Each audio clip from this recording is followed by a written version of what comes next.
What's going on, guys? It's your boy Worthy Prince coming at ya with another Diablo Immortal video, and today guys I'm going to be talking to you about the update that I've done to my Necromancer build the other day. First of all, thank you so much guys for the support on the previous Necromancer best build video I put up. It got over 20,000 views, which is awesome, so thank you so much for that. And if you want to see in more detail about the jewels and everything else I do with my Necro build, then check out that video. I'll put a link in the description. Right now though, I want to show you an update to that build. I mentioned in that video there was something I was looking to try and switch out to see if it was any good, and today we're going to be doing just that. I have been doing some farming, as you can see. Got myself up to Paragon level 99, which is awesome. I'm not sure whether I should start doing Hell 4 at Paragon 100 and start getting my 150 gear. Don't know whether it's too soon. Maybe it is. In the last video, you asked me about my Paragon and said, how do I set it up? And I didn't show you in that video. I'm showing you now, though, for those of you that were interested. You can see I put most of my points into Gladiator, except for the armor and the rapid recovery at the end. These have got some pretty good skills. Lots of health here, lots of attack. There's some potency there as well. Plus, you get these skills like quick-witted and also uncontrollable, which is pretty good for PvP. There is also the trapper ability at the bottom, which is kind of naff, but it's pretty good for challenge rifts and stuff. It traps the enemies for a bit, which is pretty good. But Gladiator is pretty good for PvE and PvP. One of the comments I liked on my previous video was the fact that this build I have kind of lets you do both, which is quite nice. Any remaining points go into Vanquisher, into the attacks to gain some extra damage. Remember, you can't use the abilities though in the Vanquisher because the Paragon isn't activated. You can only activate one Paragon at a time. And I decided to come away from Treasure Hunter because apparently Treasure Hunter sucks and doesn't really do much for legendary drops. So I kind of edged away from using Treasure Hunter.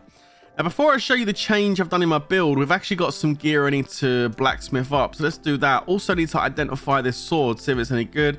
And yeah, nah, it's naff. So yeah, nowhere near as good as my free stat main hand I've got currently right now. So we won't be using the grub knife. So I'm going to go ahead to the blacksmith. Let's clear the inventory out. I have OCD with this. I like it nice and clear. I also don't pick up common items. I only pick up gold and blue. That way I'm not always kind of going to the blacksmith. My friends tell me I'm doing it wrong, but you know, it is what it is. Anyway, this is the update to the build. Check it out. Currently just over 1,500 resonance. So we're halfway towards our tier 2 wings, which is very nice. And what have I changed? Well, first of all, I need to let you know I've taken Corpse Explosion out. Now, I still have Corpse Explosion on the chest piece because I'm not using anything else as far as chest piece skills go that I can switch out for it. So I just left Corpse Explosion on there. But I have changed something on the shoulders. I now have 2 skeletal mages instead of 1. You can see that the Synod's Anointing actually gives you an increased charge by 1, so I can drop 2 skeletal mage summons in one go. And why is that important? Because I finally found Vesperguard. Yes, the new legendary for the Necromancer. I finally dropped it. Unfortunately, it was only a 2-stat piece of gear, but check it out. Dark Sorcerer, skeletal mage, now shoots continuous rays of light, which is kind of like the wizards, the way they fire that stuff out. Still using Banshee with the proximal fear, because if you've watched the previous video on my build, you'll know that the Wraith form with the Banshee here, causing enemies to flee in fear, losing control, combined with the Chip of the Stone Flesh, is literally one of the best combinations of gears and jewels I've seen in the game. Like, the stun is insane. We're going to demonstrate that again today in PvE and PvP content, so get yourself ready for that. And just an update on the green stuff. I've got 3 shepherd pieces in there now, but I'm using this Wisdom's Edge because it's an absolute banging piece of gear I picked up, part of the Windloft Perfection set, but it's not the one I want. But look at the stats. Summon increase, we've got skill cooldowns, free stats. It's really good. I need to find a shepherd piece to replace it, but it's going to be difficult to do that because that is such a solid piece of gear. And it also means I've got to sit there and farm that temple, that one that takes, that dungeon that takes ages. You know, the Tomb of Fahir. Oh my god. That giant spider. It just takes a while to go through that dungeon, so I need to spend some time on it. Anyway guys, let's dive into a little bit of PvE action just to start with, and I want to show you these lasers in action because they're pretty good. Got myself a gold enemy off the bat there, which is really nice. Drop the golem and then bang with the 2 Grim Reapers, and these lasers are going to melt these enemies. I'm going to turn that gold one to stone in just a second. Here we go. Get ready for it. He's turned to stone and the lasers literally just melt him. Look at that. Bang, you're dead. Gold enemies dropping like flies on hell 3 right now. Now, I do understand that's because I've got stronger as well. My combat rating is up to like 2,800. So I'm really smacking these hell 3 enemies now. And I know I'm going to have a much more difficult time on hell 4. And while I'm just walking around here, just looking for more elites, I really want to ask that question, guys. And I want you to let me know in the comments. Do you think I should start farming hell 4 equipment at Paragon 100? I don't know if I should, because it's still 50 Paragon levels to go, which is going to take probably, what, another month maybe? I don't know, just at least 2 to 3 weeks to get to Paragon 150. And I'm just thinking maybe it's not worth just yet. Look at that massive stun from that that ray form. That's absolutely insane. Let's drop a golem on these guys. Picked up a bunch of enemies. In case you're wondering where I'm farming right now, it's my favorite place to farm is in the Realm of Damnation in the Forest of Misery. If you're on server Gardens of Hope, which is where I am right now, if I'm online, you'll probably find me down here in the Forest of Misery farming. That's where I like to go. It's my favorite spot. You get lots of elites down here, lots of good drops. Although I don't think I'm going to be demonstrating any fantastic drops on this bit of PvE content right now. I just want to show you these lasers. I was looking around for some more elites, but I couldn't find any, so we're just going to go ahead and do this. But these lasers are really good. They don't have the longest of range. I would like it if they had a bit more range to them, and they do turn relatively quickly. I mean, I was looking at the speed in which the lasers turn to acquire a new target, and I don't know if it's fast enough to really make it OP for PvP. Like for PvE it works well, for challenge rifts it works well. One thing I did notice doing challenge rifts and doing the PvE content is that if you drop those Grim Reapers too close to the enemies, especially if the enemies are hitting pretty hard, right, especially in like challenge rifts, they go down rather quickly, like they get destroyed. Yeah, so you do need to make sure that when you're dropping the Grim Reapers and challenge rifts, you're doing it a little bit away from the enemies, let the enemies walk into it rather than like dropping it straight on top of the enemy. Like the golem, for example, you can raise from the ground or drop him straight into a whole pack of enemies and he'll tank it and start doing loads of damage. But the Grim Reapers, not the same at all. They will get demolished. And so it's going to be interesting to see how they hold up in PvP against players that are going to be whacking them. So as you can see though, look at the damage they do. Absolutely insane damage from these lasers. It's like having the Emperor from Star Wars, you know, literally on your team. Absolutely and crazy. You don't know the power of the dark side of the Force. Sorry, I couldn't resist. Anyway, getting into some PvE content. Let's check it out. We're getting into this, and this should be good. I mean, I'm looking forward to trying these lasers out. We'll see how this match goes. We're going to be on the attack on this one, so we're going to be defeating the Guardians. So look, the good thing is, look, I can put a couple of these Grim Reapers down, and they just go ham on those golems, which is pretty good on the, you know, on the totem. It's sitting there doing good damage. I can leave them to do damage, and I can run off. Now you can see, look, those lasers coming out missed that enemy there because the length is just not quite long enough. That's what she said, right?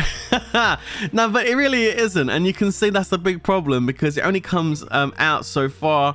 We've got this enemy here causing some problems. We're gonna try and see if we can take this guy out. Let's let's get rid of him. Bye-bye. We'll continue attacking this golem. Yeah, the laser just didn't have the length to be able to get to the enemy, but let's just see how it goes. So we're going to keep attacking this one. I've got some more enemies coming in by the looks of it. The monk knocking me up in the air. Great. Let's move away from this monk. Let's turn him into stone. Let's get him killed. There we go. You're dead. Bye-bye. And we've got another one pushing me on the right-hand side. Let's get my golem and drop it on its head. And there you go. Good night. Lovely. 3 kill streak. Pretty good start. I do like dropping my golem on people's head. It's a surprise package. I need to heal up here. Okay.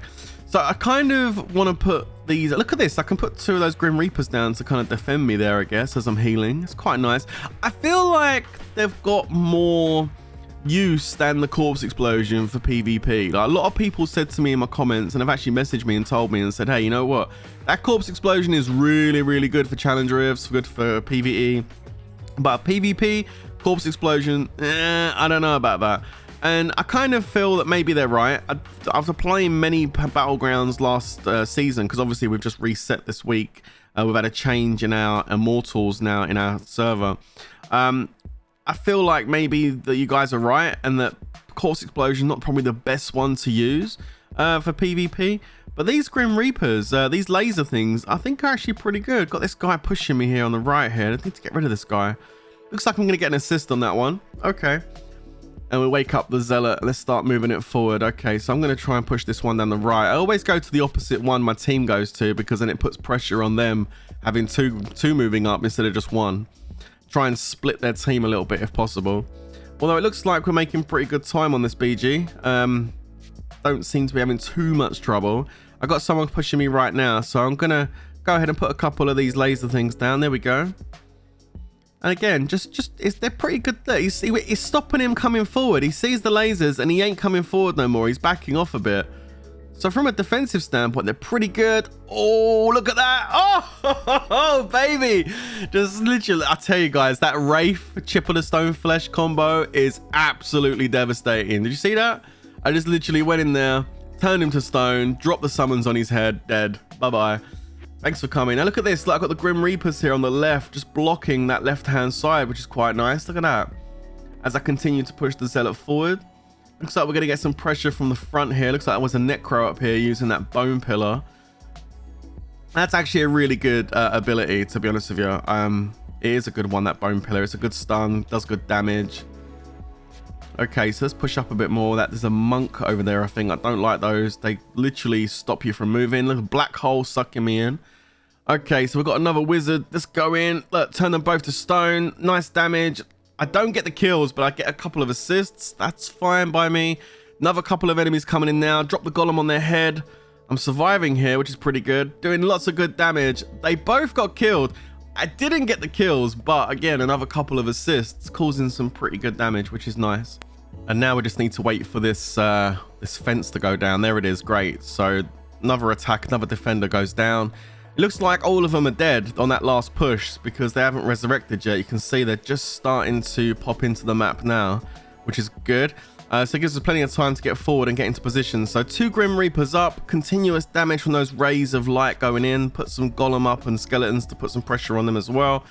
My Golem and Skeletons actually went straight in on that heart, which is pretty nice. And those Grim Reapers are nice. Continuous damage straight into that Ancient Heart and it's dead. Nice, good stuff.